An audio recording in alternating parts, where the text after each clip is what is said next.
يلا يا باشا نجرب، يلا يا باشا. ادي البطرمان بتاعنا المعفن بتاع مربى التين، وادي التفاح اللي عندنا في البيت. معلش بقى مفيش من التفاح التاني، ده هو ده برضه تفاح يعني. كيلو وصل 25 و30، فتفاح برضه تفاح ولا مش تفاح؟ ده التفاح سألت عليه بيقول لك ب 80 جنيه و90 جنيه. مش عارف، حاسس ان انا رايح اشتري لحمه ولا ايه. خلينا في التفاح الجميل دوت. ادي القطايه الجميله. السلام. واضح ان الميه جت مني كتيره بس قشطه.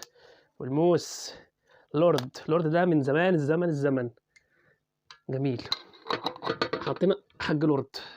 هو راح فين؟ لا انا عايزك تشتغل معايا في التجربه كده. ولعي. يلا يا باشا. ماشي. انا وراك بص لحد ما اديني 5 دقايق كده وهرجع لكم. او برضه نبقى نشغل عضله الباي والتراي.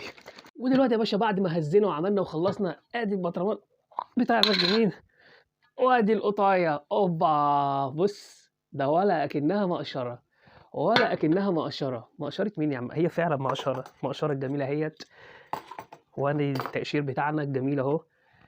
ده القطايه الموس عم لورد دخل جواها، يعني انا مش عارف اطلعه، خايف احط ايدي اتعور. بص يا عم لورد، يعني انا خايف احط ايدي جوه القوطه تتعور. اطلع انا القوطه ازاي دلوقتي؟ ولا اي تقشير، ده بوظ القوطه. ده لو عرفوا بره ان انا بوظت القوطه ب 25 جنيه هياكلوني. اكل كده مش مسكره القوطه دي ليه؟ الراجل ده ضحك عليا، قال له عايز تفاح عشان اعمل تجربه، اديني قوطه طعمها وحش كده.